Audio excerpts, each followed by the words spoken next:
How you guys doing today? One of the things I want to talk about is how we see forgiveness in the Bible. The Bible talks about forgiveness and actually gives us stories. One of the stories I wanted to touch up was the story of Joseph. Now, I can't go through the whole scripture because it's a little too long, but just to give you a backstory, Joseph was betrayed by his brothers. And, brothers pretty much treated him wrong, beat him, and then sold him into slavery.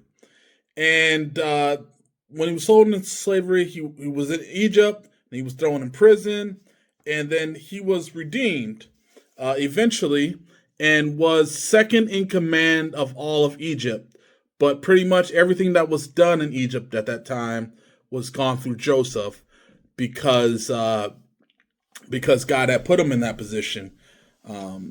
And that's one thing I'm gonna touch upon real quick is how Joseph was able to forgive his brothers for the things that his brothers did. And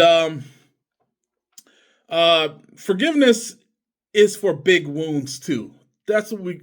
It's not just for small things; it's for big things as well. So a lot of us has been betrayed by very close friends or very close family member, and so was Joseph, and he forgave and he helped save the nations. And even the deepest wounds can be healed when we release the uh, uh, the pressure that we have, the offensive, into God's hand. So one of the scriptures I wanted to read is Genesis 50, verse 20. Is or let's start at 19. But Joseph said to them, "Don't be afraid. Am I in the place of God? You intended to harm me, but God intended it for good to accomplish what is now being done, the saving of many lives. So then, don't be afraid. I will provide for you and your children." He he reassured them and spoke kindly to them. That is what forgiveness looks like.